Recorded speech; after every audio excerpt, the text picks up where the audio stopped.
D'accord, bienvenue à la partie 2. Je suis toujours Philippe Bandels, coach systémique certifié et animateur du podcast du Club des Pairs. Comment se déroule exactement une mise en place sur le tableau systémique? Tu recevras un PDF avec le modèle pour ce cours vidéo. Il y a un total de 8 étapes à suivre lors de la réalisation d'une telle mise en place. Et je vais maintenant t'expliquer ces 8 étapes une par une. La première étape est l'entretien préliminaire.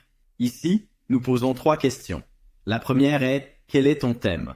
Nous laissons d'abord le client parler. Nous voulons en apprendre le plus possible sur sa famille ou l'organisation pour laquelle il souhaite faire la mise en place. Nous posons aussi de temps en temps des questions pour diriger la conversation dans une direction pertinente. Nous tentons déjà de déterminer les personnes clés dans le système en question afin de les identifier et de comprendre leur rôle central. Qui sont les plus importants? Car nous travaillons toujours de manière minimaliste. Mais nous en discuterons tranquillement tout de suite. La deuxième question est « Quel est ton but ?» Donc, qu'est-ce que tu aimerais accomplir maintenant ici? Car c'est très important pour nous en tant que coach d'avoir un focus sur un objectif spécifique et que le client puisse dire que nous l'avons atteint. La troisième question est « Veux-tu travailler avec moi sur ce sujet, oui ou non ?» Et si la réponse est affirmative, alors nous passons à la deuxième étape, qui consiste à poser une question au système. Le client le fait et nous l'aidons s'il ne le fait pas correctement. Il est important que la question soit orientée vers la solution, axée sur les ressources et pas trop négative. La question posée au système commence généralement par quelque chose comme « Comment puis-je » ou « Comment y arriver ?» Donc, comme je l'ai dit, c'est l'objectif. Comment puis-je être respecté par ma famille? Comment puis-je trouver ma place dans le système? Comment puis-je me retrouver moi-même? Comment puis-je démontrer à mon supérieur hiérarchique que je suis précieux? Comment m'assurer que l'amour revient? Comment faire pour que mes collègues me prennent au sérieux et me traitent pro? Comment obtenir une valeur du système? Voilà comment peuvent ressembler les questions. Il est important, comme mentionné, d'être orienté vers les solutions. Une mauvaise question pour le système serait « Pourquoi je me sens si mal ?» ou « Pourquoi personne ne me respecte-t-il au travail ?» Ensuite, nous mettons l'accent sur le fait que quelqu'un n'est pas respecté. Nous mettons donc l'accent sur la douleur de la personne et cela ne lui apporte rien.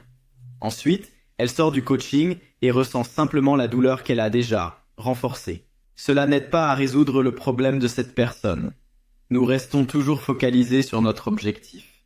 Il serait judicieux pour vous de dessiner les membres du système pertinent sur une feuille sous forme de schéma. Cependant, c'est seulement pour vous. Le client ne doit pas le voir pour ne pas influencer les figurines. Pour que tu saches quelle figure tu ne dois jamais oublier. Passons maintenant à l'étape 3. Maintenant, le client a la possibilité de choisir les personnages pertinents. Et c'est vraiment génial d'avoir un si large éventail de personnages ici, avec des couleurs différentes à disposition. Je pense que tu vas directement associer quelque chose à ces deux-là, par exemple. Lequel des deux est, par exemple, ton père? Lequel des deux est ton ex-partenaire? Il y a une différence si tu choisis la pièce noire ou la pièce blanche ici. Mais nous y reviendrons plus tard. Le client sélectionne les personnages pertinents. Je vais donner un exemple d'une mise en place familiale et un exemple d'une mise en place organisationnelle pour que vous puissiez aussi le suivre. Le client place donc par exemple sa femme sur et sur et l'enfant sur. Sur la page de l'organisation, il est possible que le patron, lui-même, un supérieur direct et la secrétaire occupent une place importante dans la hiérarchie de l'entreprise. Leur présence sur la page témoigne de leur rôle clé dans l'organisation. Par exemple, les figurines seront d'abord placées sur le bord, et je vais maintenant faire les deux mises en place en même temps. Bien sûr, vous ne feriez qu'une mise en place orga ou familiale. Problème différent, question pour le système. Il est important de noter ici que nous faisons une mise en place minimaliste. Cela signifie que nous n'incluons que les personnes pertinentes pour la question posée au système. S'il existe encore un oncle ici, alors il se peut que nous n'ayons pas nécessairement besoin de lui. Nous pouvons toujours faire intervenir des personnes plus tard, si nous avons besoin de ton père maintenant, car il est crucial ici. Ou alors, nous avons besoin de ta belle-mère, car c'est elle qui a influencé le comportement actuel de ta femme. Cela doit maintenant être inclus. Mais nous pouvons tout faire plus tard. C'est pourquoi nous commençons de manière minimaliste pour ne pas surcharger le client et pour éviter que le système ne devienne trop complexe, en nous concentrant sur les processus importants qui vont suivre. Une fois que nous avons cela, nous passons à l'étape 4. C'est ici que le client place les figurines regroupées. Commençons par le système familial. Ici, le client pourrait, par exemple, se positionner avec sa femme, son enfant. Tu remarques déjà que c'est un peu comme un cliché, une situation idéale typique qui se dégage. D'ailleurs, ce que j'aime beaucoup dans ce tableau, c'est que maintenant, même si nous voulons le rendre encore plus cliché, nous pouvons creuser une tranchée dans le système familial. Et c'est aussi un beau processus de tout rassembler par la suite, mais nous en parlerons plus tard, des processus individuels. Le client met maintenant en place son système familial. Regardons le système organisationnel. J'ai tout séparé ici pour mieux voir, car c'est ce que j'ai décidé de faire maintenant en même temps. Le client peut maintenant mettre en place un système organisationnel, par exemple de cette manière. À noter que toutes les figurines ont des yeux, sauf ces objets que je vais appeler, car la direction du regard est bien sûr très importante. Ici, nous voyons maintenant que le chef regarde dans cette direction et que le supérieur direct également. Et la secrétaire observe notre client. Nous allons continuer de cette façon. Nous permettrons au client de faire sa mise en place aussi longtemps qu'il se sentira à l'aise. Et ici, il est important de mettre la question au système au premier plan. Afin que le client trouve cette mise en place qui lui semble correcte, nous devrions d'abord reconsidérer ce que la question au système est. Parce que si je pense à mon dernier anniversaire, qui était peut-être magnifique, alors j'aurai une autre mise en place par la suite que si je pense à mon objectif, au problème qui m'intéresse réellement, ou encore mieux à la solution. Et c'est pourquoi la question posée au système a été formulée de cette manière. Nous disons donc au client, avec ta question au système, comment l'amour peut à nouveau circuler, ou comment tu peux retrouver le respect dans ton environnement de travail. Comment voudrais-tu maintenant positionner ces personnages que tu as mis de côté? Qu'est-ce qui te fait du bien? N'hésite pas à les placer partout sur ce tableau, peu importe comment la situation te semble actuellement. Comme je l'ai dit, l'accent est mis sur l'intuition du client. Il déplace un peu ici et là et tourne à nouveau une figurine. Peut-être qu'il échange une figurine de plus. C'est normal. À un moment donné, le client dit « ça me semble juste maintenant ». Parfois, les clients sont un peu incertains et confus. Mais l'expérience montre que lorsqu'ils disent que cela leur fait du bien, nous pouvons déjà très bien travailler avec cela, car il y a quelque chose qui a fonctionné intuitivement chez les clients. Nous avons maintenant une situation très positive.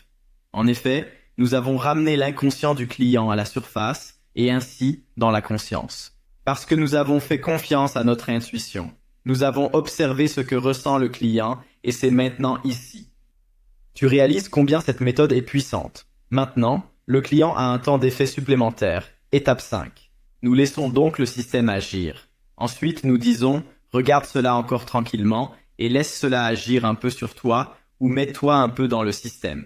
Ressens encore une fois, concentre-toi sur le système que tu viens de mettre en place ici. » Et puis nous posons notre première question « qu'est-ce qui te frappe ?» Et ici, le client va généralement dire quelque chose immédiatement. Par exemple, je remarque que je suis le plus petit dans le système professionnel et que cette secrétaire, comme un dragon rouge, se tient devant moi et me regarde, et le chef est mon supérieur direct, il ne se soucie pas du tout de cette situation. Il ne voit pas du tout la situation. Il détourne le regard. Il ne s'intéresse qu'à eux-mêmes. Ils regardent dans une toute autre direction. Et je suis là, presque en lutte. Je dois regarder vers le haut. Il racontera de telles choses. Ou quand nous parlons du système familial, la situation est relativement claire. Je remarque que je suis plus petit que ma femme, bien que je sois en réalité plus grand, et que ma femme et ma fille se tiennent proches l'une de l'autre. En outre, il y a cette fissure au milieu qui nous sépare. Les deux me regardent d'une manière attendante. Et moi, le client a déjà commencé à parler de ses sentiments, mais nous allons d'abord le freiner. Ce que nous faisons ensuite, c'est lorsque nous lui demandons ce que la personne XY ressent maintenant après avoir dit ce qui lui vient à l'esprit. Nous commençons ici avec les autres personnages. Enfin, que penses-tu du client? Comment se sent-il? Et toi, comment te sens-tu maintenant dans le système? Ou comment te sens-tu maintenant dans le système? Parce que ce que les autres disent a bien sûr une influence sur les sentiments du client. Il est crucial qu'il l'entende d'abord. Comment procédons-nous ici? Nous suivons toujours la hiérarchie de haut en bas. Dans la famille, cette hiérarchie est influencée et causée par l'âge. Il peut arriver que dans l'histoire précédente, nous entendions que l'enfant est incroyablement dominant dans la famille et que les parents ne savent plus du tout comment s'assurer que l'enfant va bien. L'enfant est en haut dans la hiérarchie, donc demandons d'abord, que penses-tu de son état? Mais jouer la sécurité signifie simplement demander dans la hiérarchie, pourquoi faisons-nous cela? Le chef ou la personne occupant le poste le plus élevé dans la hiérarchie parle en premier, car elle possède généralement l'opinion la plus importante pour le client. Il est essentiel que cet avis soit exprimé en premier lieu, sans être influencé par les autres personnages. Nous allons donc dans l'ordre. Que penses-tu de ce que ta femme ressent ici? On en parle. Que penses-tu que ton enfant se sent maintenant ici, après avoir entendu cela? La conversation se poursuit. Et maintenant, comment te sens-tu ici? À ce moment-là, certaines choses seront claires pour le client. Bien sûr, nous faisons la même chose avec l'organisation. Comment se sent votre patron? Et cela seul est déjà puissant, car le client n'a ici qu'une perspective sur son problème et ne me voit même pas. Maintenant, il regarde pour la première fois. Que veut le patron? Que veut mon supérieur? De quoi s'agit-il?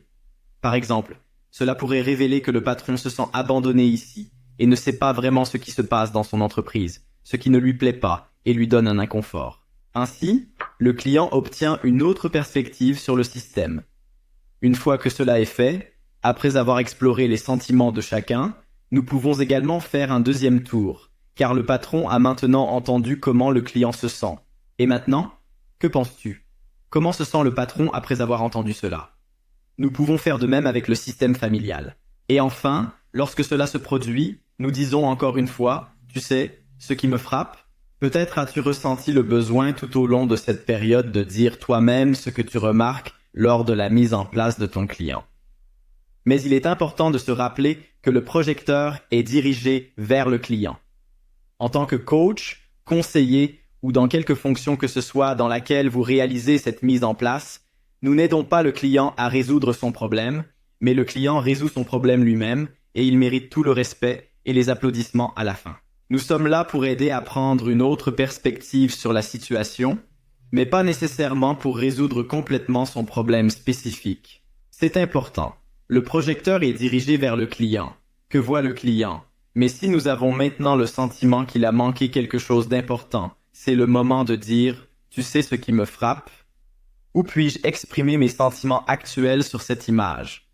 Ensuite, nous pouvons commenter ce que le client a peut-être manqué, mais seulement si vraiment importantes, où nous avons le sentiment qu'elles sont cruciales pour les questions que nous avions, afin d'atteindre notre objectif, elles sont importantes et ne doivent pas être négligées. Parfois, il peut s'agir de situations auxquelles le client ne veut pas vraiment faire face.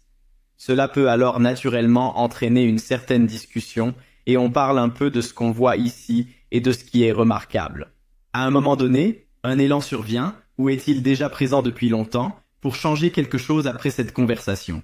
Et maintenant, à l'étape 6, il est également temps pour le client d'apporter un changement dans le système, mais un seul.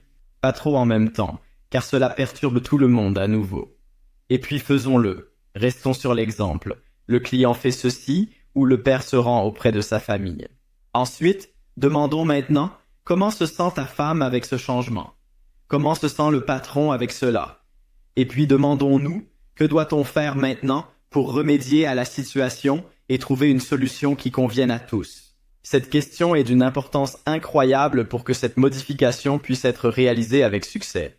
Quelles sont les conditions nécessaires dans le monde réel pour que tu te déplaces d'ici à là et atteignes ton objectif final? Le client dit « Je dois m'imposer auprès de la secrétaire. » Nous réalisons d'accord, nous avons ici un conflit, un obstacle, un problème où le client n'y arrive pas.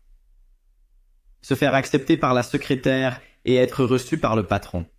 Ou le client a peur du patron ou autre chose. C'est un sujet intéressant pour la mise en place du problème, dont nous parlerons dans la 3e partie. Maintenant, continuons ici pour l'instant. Nous avons fait cette transition et nous en reparlons. Comment XVI se sent? Comment te sens-tu? Qu'est-ce qui te frappe? Je peux te dire ce qui me frappe, ce que je ressens maintenant. Petite parenthèse à ce stade. J'ai maintenant mis en place ces deux situations. L'homme qui se confronte à sa femme et le chef et le client qui se font face maintenant. Dans une telle situation de réaménagement, lorsque deux personnes se font face, il y a toujours quelque chose à clarifier et à résoudre ensemble. Parfois, dès le début, deux personnes se trouvent face à face dans l'image de départ. Il y a quelque chose à clarifier. Il y a un besoin de discussion quelque part ici, et nous laissons ensuite les clients mener ces discussions. Par ex, on peut demander « Que dirais-tu à ta femme ?» Si c'est difficile, « Comment te sens-tu ?» Ensuite, il dit comment il se sent, puis nous lui disons de le dire à sa femme. Il doit vraiment dire « Et je me sens abandonné par toi. Je me sens abandonné par toi et le petit.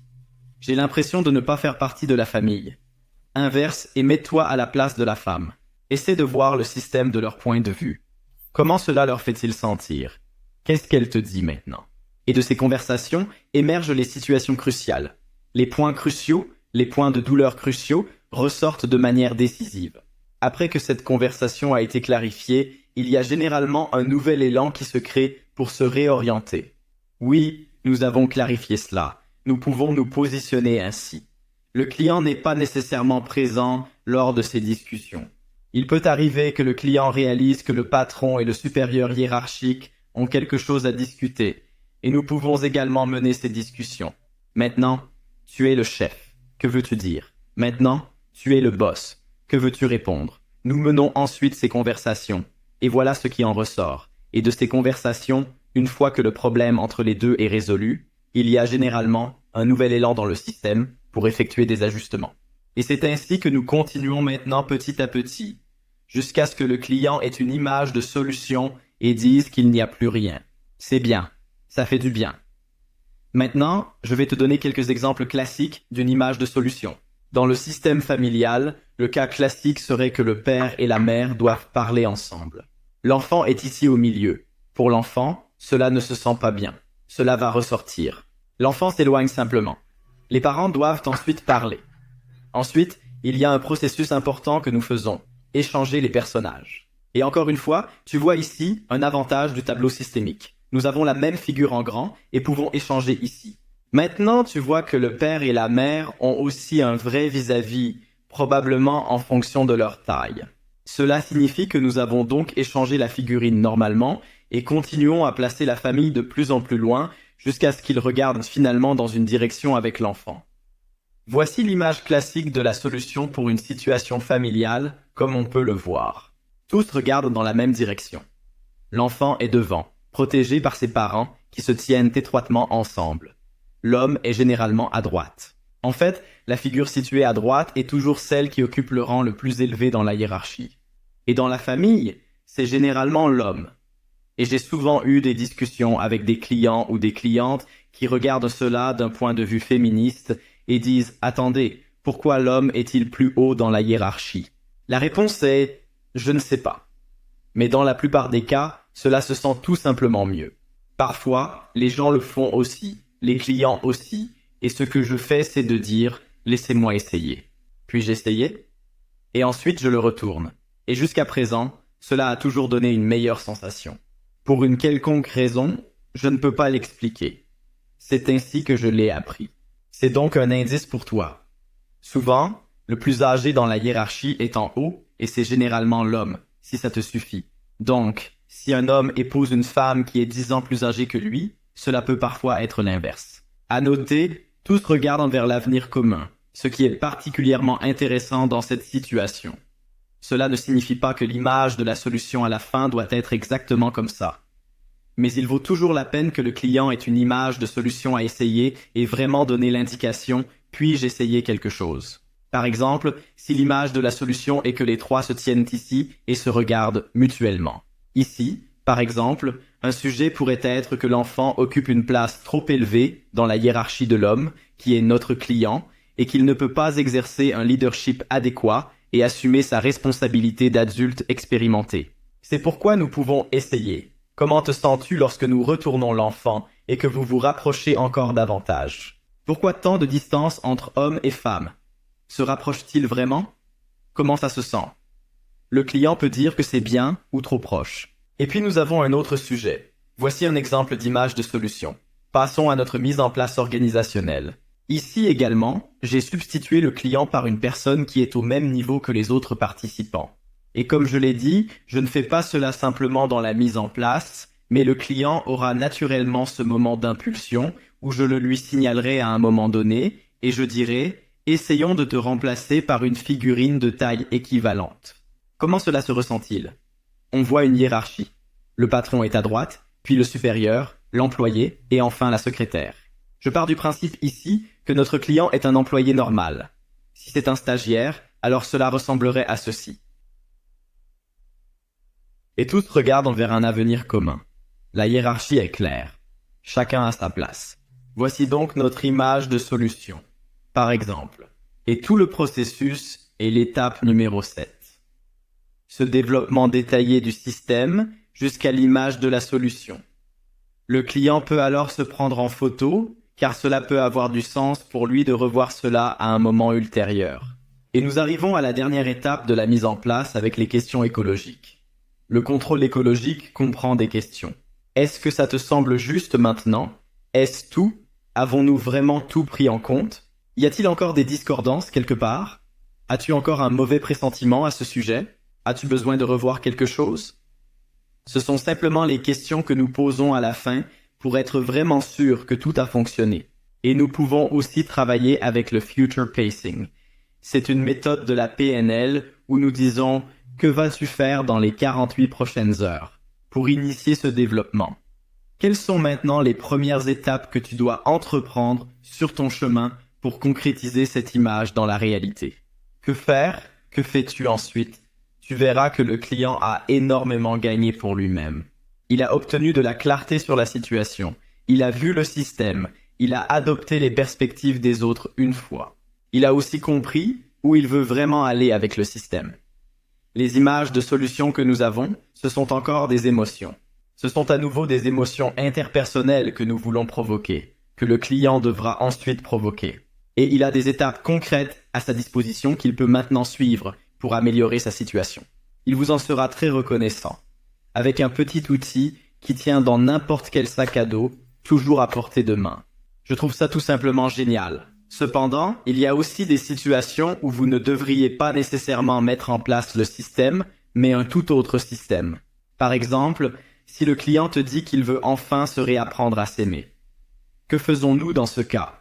Tu le découvriras dans la 3e partie de notre programme.